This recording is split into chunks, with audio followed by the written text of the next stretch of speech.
RBC के अलग अलग स्टेजेस, टाइप्स, हीमोग्लोबिन और APO blood grouping system, RH blood grouping system देखने के बाद आज हम लोग डब्ल्यूबीसी स्टार्ट करने वाले हैं।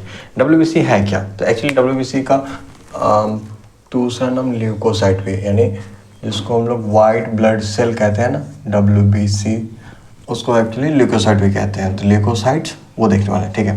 तो यह है क्या? These cells have an important function in defence and immunity.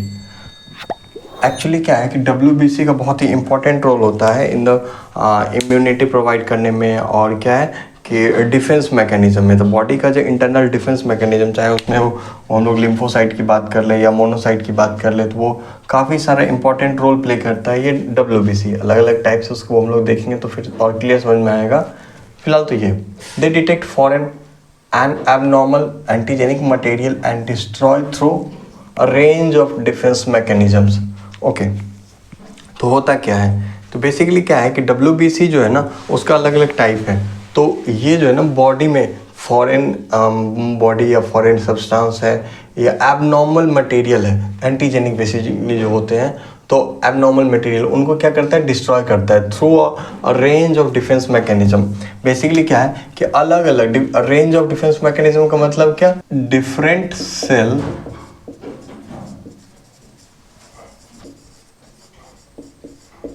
Follow different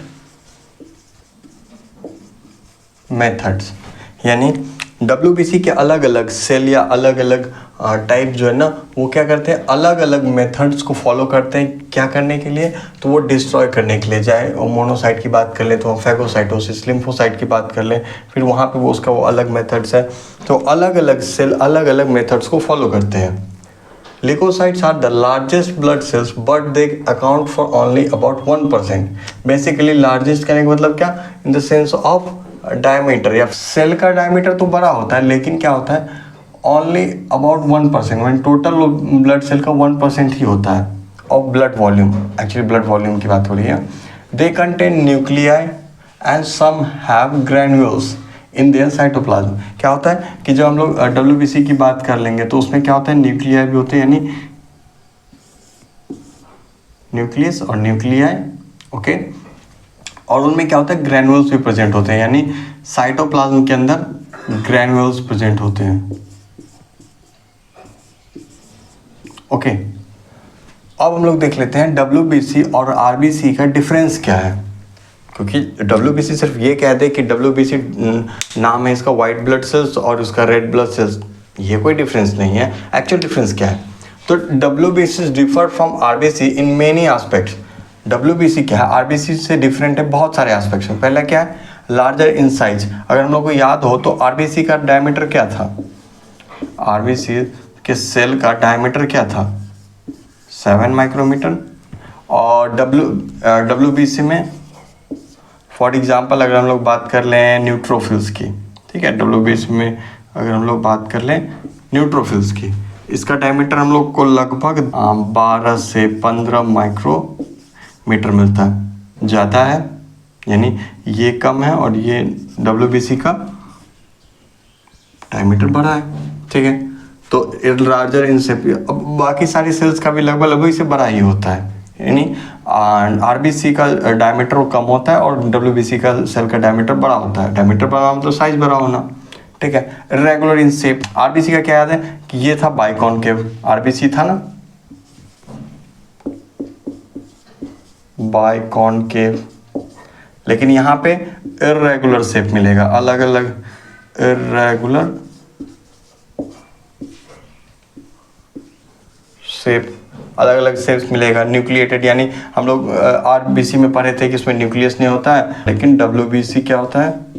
nucleated होता है। Granules are present in the WBC, इसका एक प्रॉपर टाइप है ग्रेनुलोसाइट्स, आगे देखेंगे। Life span is shorter. अच्छा, डब्ल्यूबीसी का लाइफ स्पैन कम होता है, ओके। चाहे हम लोग न्यूट्रोफिल्स की बात कर लें तो वहाँ पे 15 से 135 घंटा।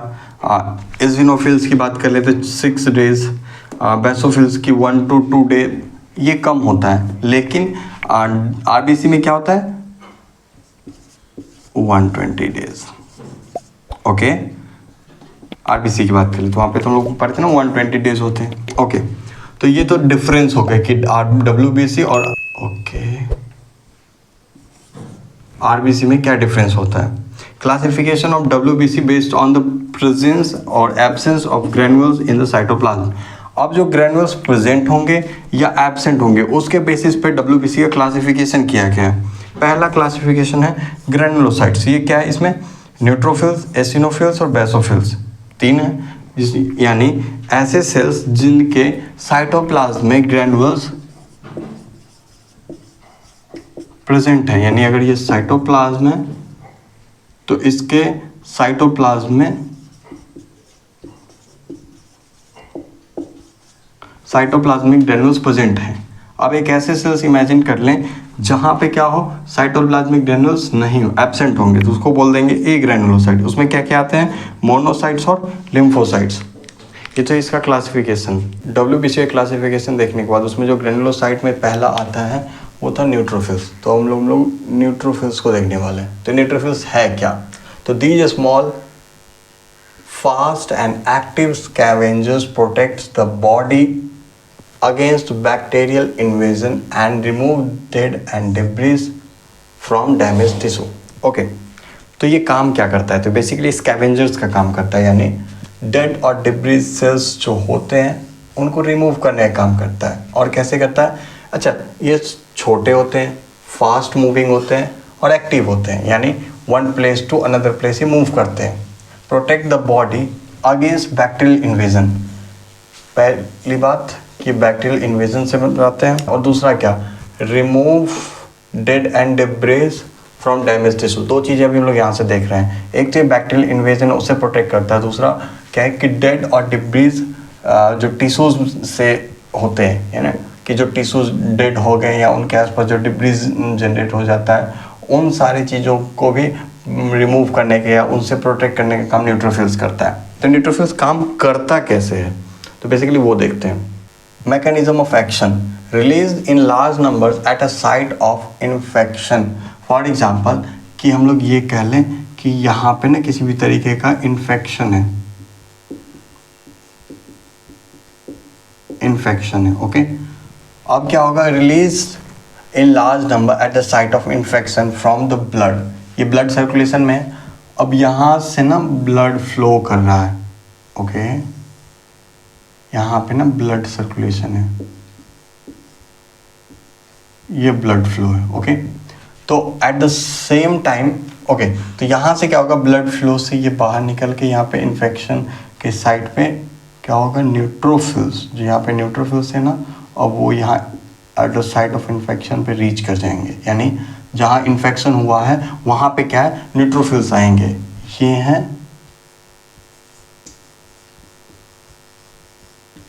Neutrophils, okay. तो ये तो पहुंच गए। At the same time neutrophils are produce from the progenitor cells. All the neutrophils moved by diapedesis. ये मूवमेंट, यानी न्यूट्रोफिल्स का जो मूवमेंट है ना, अभी बहुत सिंपल तरीके से समझिए, तो इसको हम लोग कहते हैं मूवमेंट ऑफ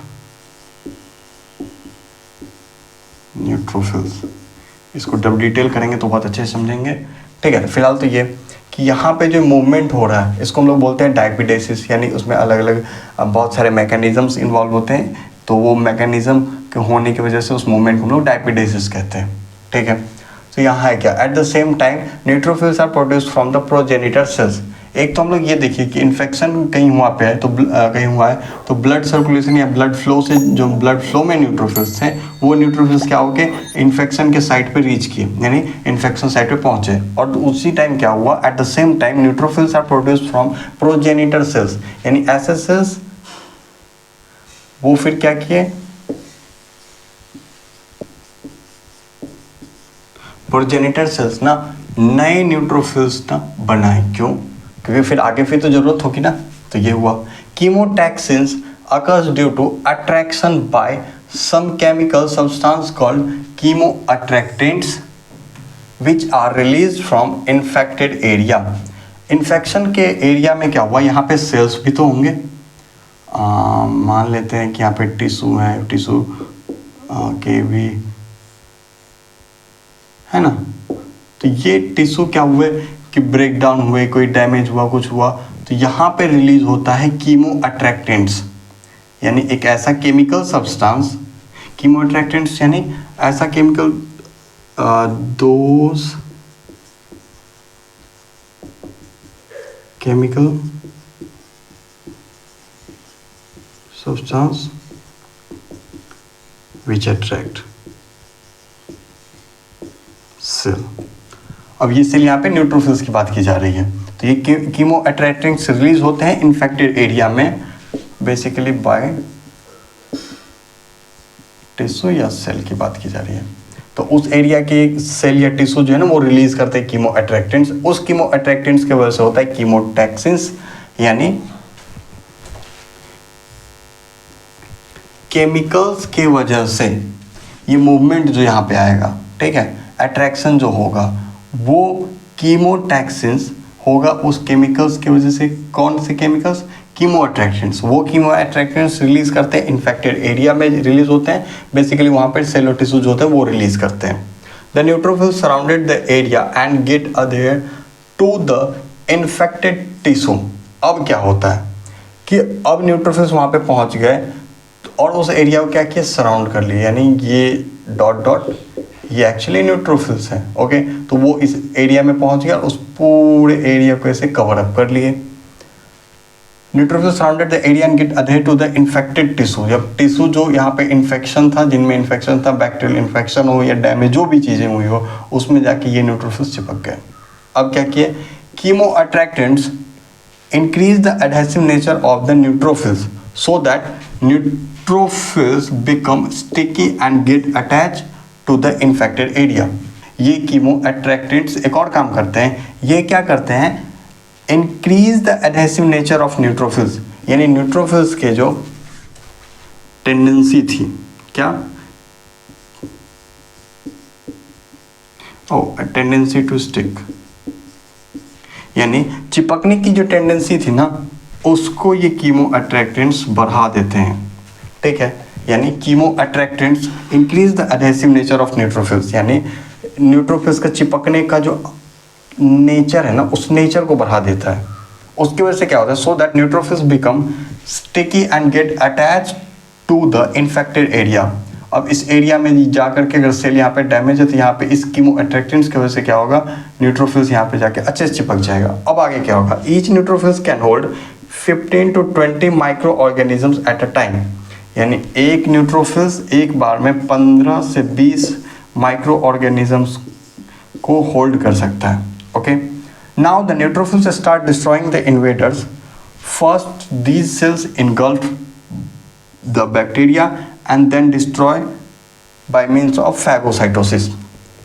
बेसिकली वहाँ पे इनगल्फ किया जाता है और फैगोसाइटोसिस, और फिर उसके इनगल्फिंग यानी न्यूट्रोफिल्स बैक्टीरिया को अपने बॉडी में इनगल्फ करता है और फिर उसको वहाँ पे डिस्ट्रॉय करता है, ठीक है, बाय मीन्स ऑफ फैगोसाइटोसिस। ये बहुत सिंपल तरीका है। जब हम लोग इन्फ्लामेशन को देखेंगे डिटेल में तो उसमें बहुत अच्छे तरीके से न्यूट्रोफिल्स के फंक्शंस को और भी ज़्यादा डिटेल में देखेंगे। ओके, अब क्या है, number 2.5 to 7.5 into 10 to the power 9 पर लीटर, यानी 1 लीटर में इतने नंबर्स के न्यूट्रोफिल्स होते हैं। और परसेंटेज की बात करें तो 40 to 75% न्यूट्रोफिल्स होते हैं ब्लड में। न्यूट्रोफिल्स देखने के बाद हम लोग एसिनोफिल्स अब देखने वाले हैं। इसमें क्या है कि eosinophils although capable of phagocytosis are less active in this process then neutrophils. Basically क्या है कि एसिनोफिल्स फैगोसाइटोसिस कर सकते हैं लेकिन क्या लेस एक्टिव होते हैं इसके कंपैरिजन में, न्यूट्रोफिल्स के कंपैरिजन में। तो ये करते क्या है, तो लोकल एक्यूमुलेशन ऑफ एसिनोफिल्स में occur in allergic inflammation such as asthmatic airways and skin allergy. Basically asthma वाले पेशेंट और स्किन एलर्जी, इस दो कंडीशन में क्या होता है, एसिनोफिल्स का नंबर इंक्रीज करता है, ठीक है। There it promote tissue inflammation, वहां पे करता है क्या है, तो टिश्यू इन्फ्लामेशन को प्रमोट करता है by releasing their array of toxic chemicals, बहुत सारे टॉक्सिक केमिकल्स के composition. But they also dampen down the inflammatory process through the release of other chemical such as histaminase, an enzyme that breaks down histamine.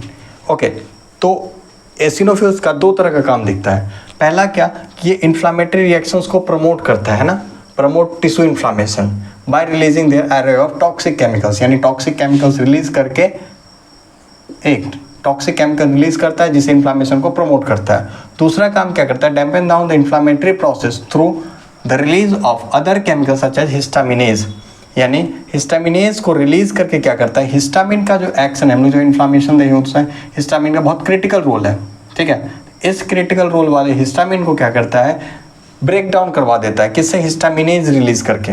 Okay, अब हम लोग mechanism of action देखते हैं. तो क्या है, specialized role appears to be elimination of parasites such as worms which are too big to be phagocytosed. It attacks them by some special type of cytotoxic substance present in their granules. Okay, तो ये काम क्या करता है, पहली बात हमने जब न्यूट्रोफिल्स देखे थे तो उसमें था फैगोसाइटोसिस. अब कुछ ऐसे फॉरेन बॉडी होंगे या कुछ ऐसे वर्म्स वगैरह हैं, उनका क्या फैगोसाइटोसिस करना डिफिकल्ट है. क्यों, टू बिग साइज, यानी न्यूट्रोफिल्स का जो कैपेसिटी है उससे बड़ा साइज अगर इसका है तो फिर इसको फैगोसाइट नहीं किया जा सकता. तो जिसका फैगोसाइटोसिस नहीं हो सकता है वहाँ पे काम आता है न्यूट्रोफिल्स.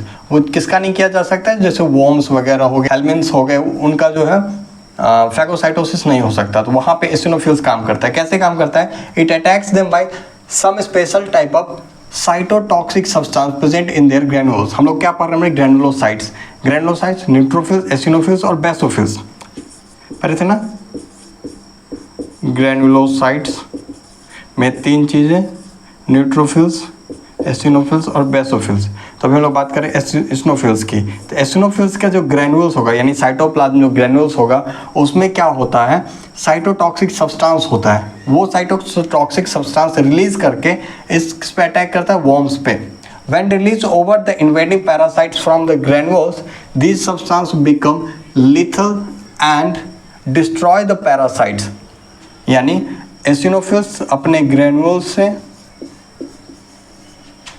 रिलीज करता है साइटोटॉक्सिक सब्सटेंस. अब ये साइटोटॉक्सिक सब्सटेंस क्या करता है, डिस्ट्रॉय करता है.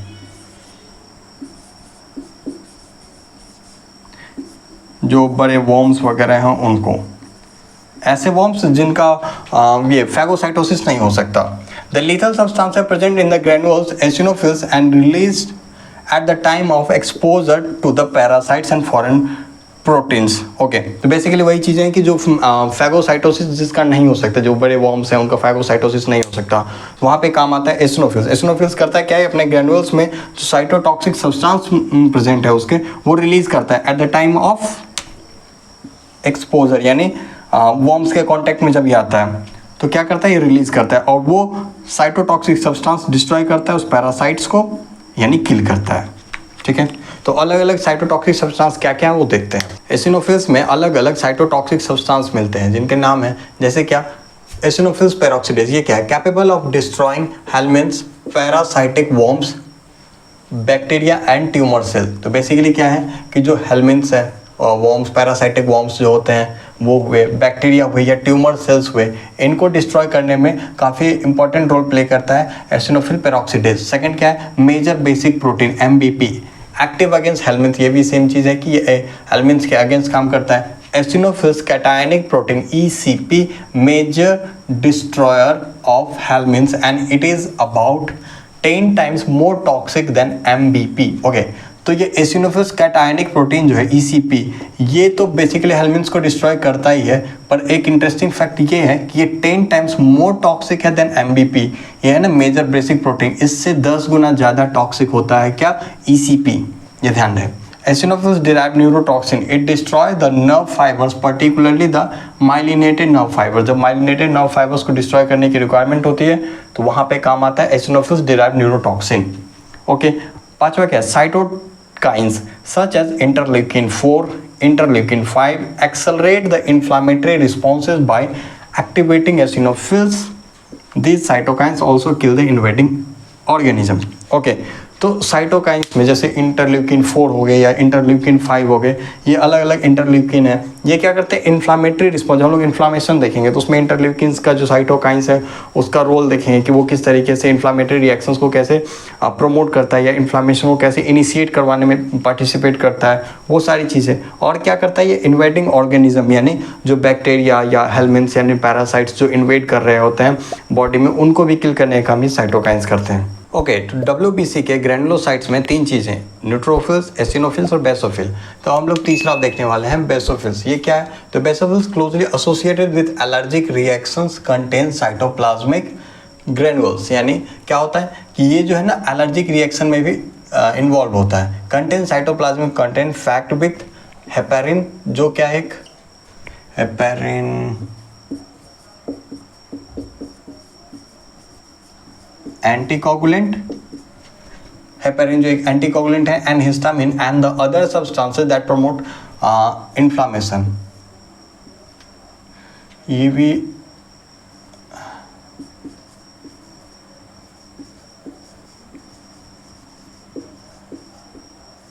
एजेंट है। ओके, तो बेसोफिल्स क्या क्या है, तो ये एलर्जिक रिएक्शन में इन्वॉल्व होता है। और क्या, साइटोप्लाज्मिक कंटेंट है जिसमें क्या मिलता है हम लोग को, हेपेरिन मिलता है, हिस्टामिन मिलता है, अदर सब्सटेंसेस जो क्या क्या होता है, जो इन्फ्लामेशन को प्रमोट करता है। जैसे क्या, एंटीकोगुलेंट, जहाँ पे इन्फ्लामेशन होगा क्या होता है कि फॉर एग्जांपल कि अगर यहाँ पे टिश्यू क्या हो गया, डैमेज हो गया, ओके, यहाँ पे किसी भी तरीके का इन्फेक्शन है, इन्वेजन है यहाँ पे, ठीक है, तो ये टिश्यू है, ओके, मान लेते हैं कि अटैक्ड टिश्यू एरिया, ओके। अब यहाँ पे जो ब्लड वेसल्स जा रहा था, ओके, यहाँ पे क्या होगा, ये टिश्यू रप्चर हुआ और ब्लड वेसल्स भी रप्चर हुआ, तो यहाँ पे क्या होगा कि कोगुलेशन होने लगेगा। अगर कोगुलेशन हुआ तो जो इन्फ्लामेशन के लिए, ओके, जो इन्फ्लामेशन के लिए जो ब्लड सप्लाई आना है यहाँ पे, ओके, अगर मान लें कि ब्लड सप्लाई इधर से ही आ रहा है, अगर यहाँ पे कोगुलेशन हो गया तो ब्लड सप्लाई यहाँ पे नहीं आएगा। अगर ब्लड सप्लाई यहाँ पे नहीं आएगा, जो जैसे न्यूट्रोफिल्स की रिक्वायरमेंट है तो वो नहीं आ पाएगा, एसिनोफिल्स की अगर रिक्वायरमेंट है वो नहीं आ पाएगा, यानी ये रास्ता बंद हो जाएगा। तो क्या होगा कि एंटी कोगुलेंट जो यहाँ पे काम करेगा और यहाँ पे कोगुलेशन नहीं होने देगा, जिससे क्या होगा कि प्रॉपर यहाँ पे जो है ना प्रॉपर ब्लड सप्लाई बना रहेगा, जिससे क्या होगा कि ये डैमेज या अटैक टिश्यू एरिया जो है ना हीलिंग होगा। और हीलिंग कब होगा, इन्फ्लामेशन के तो बाद ही होगा ना। और इन्फ्लामेशन के लिए क्या चाहिए,